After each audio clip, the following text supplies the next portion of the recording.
The new album, Coinomatic, comes out on June 5th via ATR Records. The band Deer Tick, Providence's own, John McCauley and Ian O'Neill. Welcome back to the show. Happy to be here. Coinomatic for Rhode Islanders, that's definitely a familiar term for anyone who's outside here. What does it mean, I guess, in terms of, for anybody who doesn't know Rhode Island Mafia lore on a surface level? I mean, the record is kind of a, if you don't know what Coinomatic is, it was the headquarters of the New England Mafia for a time. They rented out cigarette vending machines and stuff like that. And you'd see the boss, Raymond Petrocca, sitting out there, out in front. People say, "Oh, the neighborhood was safer with Raymond here," and all that stuff. Which I don't know. I didn't live there at the time. I can't speak on that. But yeah, it was the old mob headquarters. And I guess I kind of envisioned that for the cover of the record and the title long before the songs were written. But I knew that I wanted the record to kind of be about, I mean, I don't know if you know that Tommy Keane song, "Places That Are Gone," 100%. Yep. The record to me is kind of about places that are gone and people that are gone, and I don't know, it seemed like the right moment in our career, in my life, to kind of look back and take stock of everything and make a record about it, make a very Rhode Island-centric record about it. Yeah, it also seems like a really essential moment right now in just reality to take a look at what's missing and also look towards shared roots. And that's something that Rhode Islanders, whether it's about the fact that maybe Atwells Avenue was viewed as safer during the patriarchal crime family era or not, there's a shared lineage there. But more broadly speaking, there's a lot of themes of working class. There's a lot of themes of, I don't know, the people, if you will. It feels like you're speaking not only to, but about that on this crop of songs for the most part. Is that sort of what you felt in terms of looking back and reflecting on what might be missing, like actually connecting that to real stories? Sure, yeah, and I don't know, just because something's missing doesn't mean it needs to, come back, but, uh, yeah, I suppose I just I took a lot of experiences growing up here and kind of made up characters that were they're kind of like amalgamations of people, family members, neighborhood people are more colorful, uh, criminal element that used to be around. There was, their presence was undeniable. Um, yeah, no, I mean, I don't know. I showed my sisters the record a couple months ago, and they both asked me independently, "Is Dog Ears about Papa Billy?" So, which he was one of the uh, inspirations to the central character in Dog Ears for sure. So they were able to pick up on that, and I thought, you know, I don't know, maybe I did a good job. I guess Yeah. All I would add. Go ahead. It's up to the listener to decide. And I guess what I would add, talking about working people, is I think that all of us kind of grew up around those types of people, and our fathers and uncles and stuff were those types of people. So it kind of seems only natural that if you reach back to the memories of these people, from at least for me, when I think about the record, I think about the types of people that my parents knew in like the early 90s in New England. I don't know. It's like it's like a sense memory for me of like whenever I listen to specifically John's songs on the record, I can see and I can smell the very specific cologne of these types of men at the Irish Social Club growing up. And those types of working class people are just kind of integrated into our childhoods, I think. So it's really natural to write about that when you're looking back and not about, I don't know, more white collar stuff, I guess. Right. There's enough white collar music out there for everybody at this point. Yeah, I can agree on that. What are you Our seeing next right now? record is going to be all about tax loopholes. Exactly. What are you seeing right now from the standpoint of a band in 2026? What does it look like to you in terms of a path forward, releasing music? It's I tough. mean, Yeah. we're lucky to be established, I don't know. I don't even know how you get started nowadays. It seems so different from, even 20 years ago when we started. I mean, it was still kind of like, you know, make a demo tape and play anywhere and, cram the drum set into a car and drive around and do your thing. Uh, you know, and I guess you do that all, I mean, you do that all differently now, I guess, you know. So, and I'm not very, I don't really get anything out of social media. Yeah, what I would say too is that it's the way it's changed is I was like watching, this is kind of off topic, but I was watching that show Euphoria last night, where it's kind of about TikTok culture and OnlyFans culture and stuff like that, and like the absolute desire to be perceived on the internet and to be famous on the internet.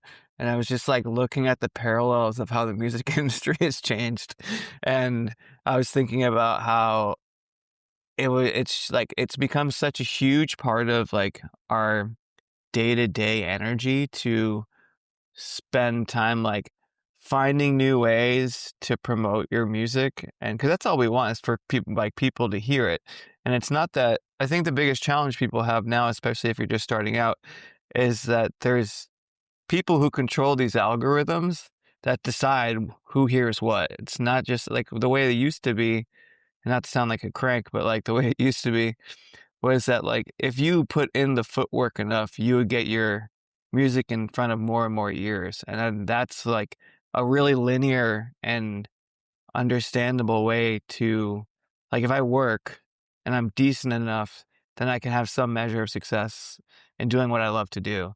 And because there's these tech companies that kind of took over most parts of media and music and movies and everything like that, they kind of decide what that actually is.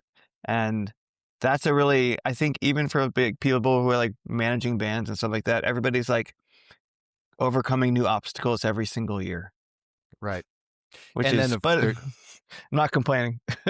yeah, I mean, but then there's also, in order to beat there are other things that break through, no doubt it happens, but then you see like the chaotic good or whatever the bot PR firm was that had worked on some of the more popular indie bands that have emerged, that have been around for a little bit actually, but all of a sudden emerged. And you go, okay, well, that's always been there. There's always been payola. There's always been some way to take money and build it into a fan base, or the perception of a fan base. But right now, it just feels like great songs more than ever are what's needed. And more people seem to be rejecting the algorithm, rejecting the digital alternate reality. And exactly where they land is unsure, but probably great art will be there to greet them, you would think. It does seem like there was a generation of kids who are like, in their late teens between 2010 and 2025 or something like that, who probably had the worst of it because it was kind of being built up as this utopian way of living and everything's free and, like free internet and everything like that. But it seems like there's like a healthy amount of skepticism and rejection of that kind of lifestyle by newer generations. And even being a parent, I think that we have to pay attention to stuff like that because we're choosing how to raise our kids in that environment. So I think that no matter what year, I think good art will persist. It has for centuries. In this household, we have a landline. There you go. I'm glad that they're still available. Are you ready to take the next step in your career? At URI Online, we offer business and leadership-focused programs designed to fit your life. Whether your goal is to advance your career in fields like public administration, supply chain management, or training and development, our online programs provide the flexibility you need with a high-quality education you deserve. Learn from experienced faculty and collaborate with a network of professionals, all from the comfort of your home or wherever life takes you.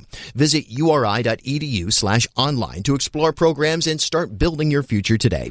URI Online, learn anywhere with us. Bartholomew Town is brought to you in part by Newport Film. Visit newportfilm.com. As Rhode Island's first ever member-owned credit union, Navigant Credit Union has been a staple in the local business community for more than 108 years. Today, Navigant is a $3.4 billion institution serving more than 136,000 members across 25 physical branch locations. But since its founding in 1915, the mission has never changed. Navigant Credit Union's team of financial professionals have remained committed to improving the financial well-being of the families, businesses, and communities they serve across Rhode Island. Learn more at navigantcu.org.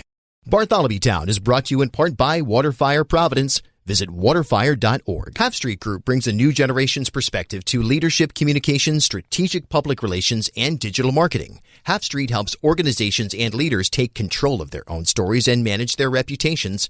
They get results for their clients by focusing on audience, message, and culture, and by leveraging their decade-long relationship with media and opinion leaders in the Ocean State and throughout New England. Join me and Half Street Group founder and president Mike Rea for a conversation every month about news of the day, the hottest media analysis, and a look behind the scenes at how impactful leaders drive conversations. Learn more at halfstreetgroup.com. Follow me on Instagram at Bill Bartholomew. Purchase. How has being a parent impacted being an artist for you? I know it's not new information, but like just in terms of even at this stage when you're releasing a new album, seasoned parents, so to speak, what's that like? Mellows you out a bit. I don't know. I think, I don't know, at least with this album, I think my experiences as being a parent and drawing on my experiences from my childhood kind of, I don't know. I think it kind of colored my songs in a way where they're a bit more sentimental or just have a little bit more depth emotionally than maybe I was previously able to access. I don't know. hmm And I think for me, the funniest part is I think this is the first record cycle that at least my son is very cognizant of what's happening. Like he heard the takes when we came home from the studio a year ago, and then he heard the masters, and then he's like, so he knows all the songs. And then I handed him a CD the other day when we got them in, and because he has a CD player that listens to CDs on, and he was like, he was just like, couldn't believe that this is like a real thing coming into the world. And he knows I'm going on tour, and we're talking about it all the time and doing stuff like this. So I think it's really funny for him to like be on this parallel journey with me and my family, and all of our kids are friends with each other and stuff like that too. So it's kind of funny to take him along the ride of being like, yes, this is what like every 3 years looks like while you're doing this for a living or something like that. And I think he's getting a real kick out of seeing it come into the world.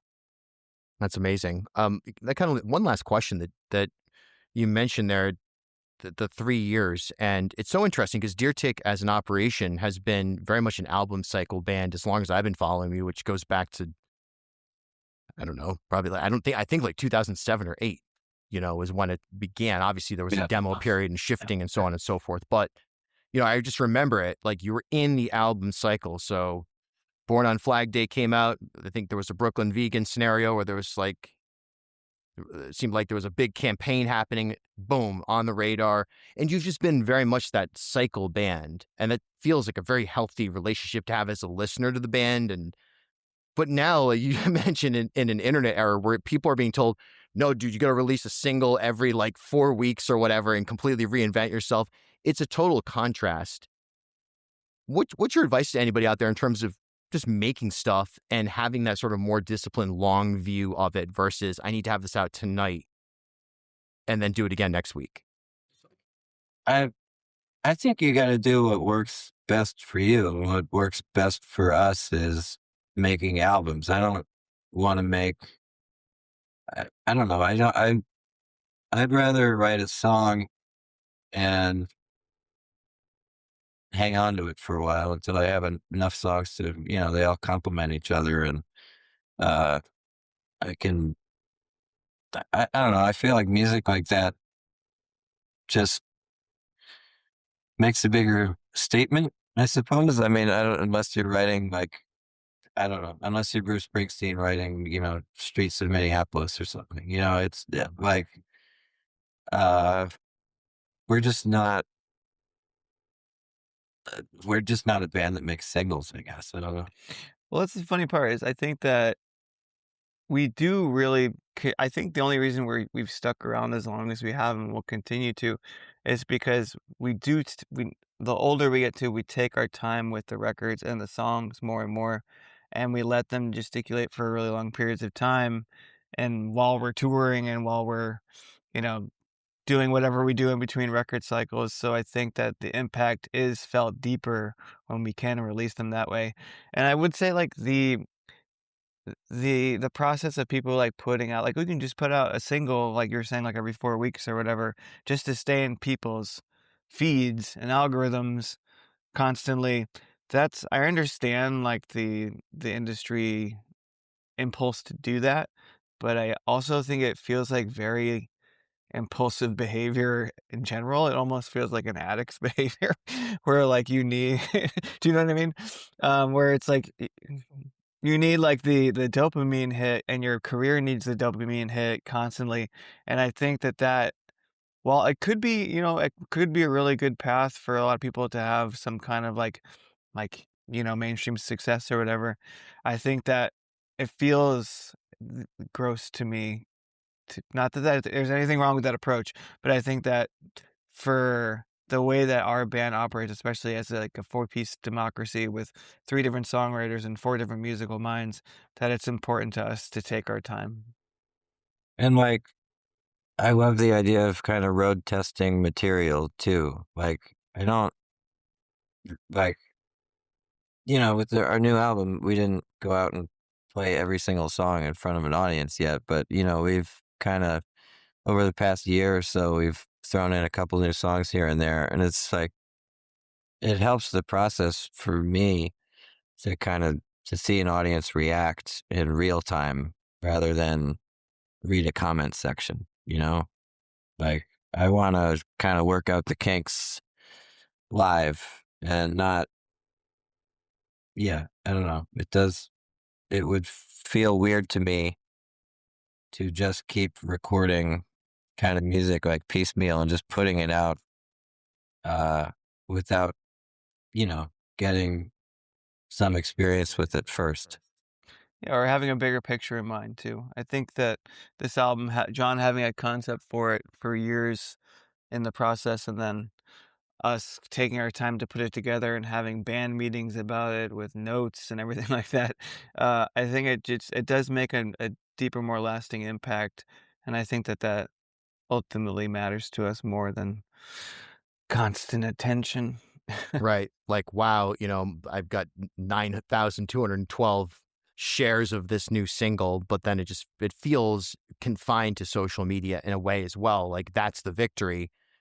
The metric is how many people consumed it in a short span of time quickly and recognized it versus how many people went through something traumatic or powerful or had a great day in association with that record or that song. Like, that's the point. And so when you remove the opportunity for that to get to that lived with level, or reduce it and make it more of a, like a moment in a river going by, it just takes away so much from the experience. So Yeah, and not to mention, I would say this, like, at this point in my life, I get to go through the back catalogs of like so many great songwriters who've put out like 30 plus records. And I just get to spend the rest of my life finding the 8th or 9th song on the 24th Bruce Springsteen record.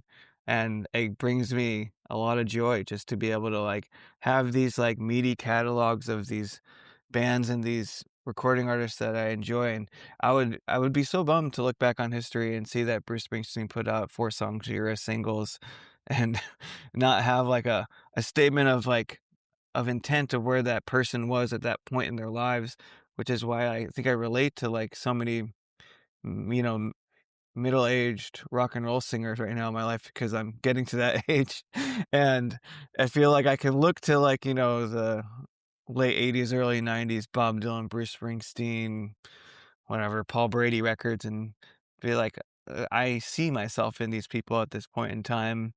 And I think that, I don't know, I think that's something to provide to people in the future too. We're in our steel wheels era. Coinomatic from their steel wheels. John McCauley, Ian O'Neill, Dear Tick. Follow me on Instagram at Bill Bartholomew.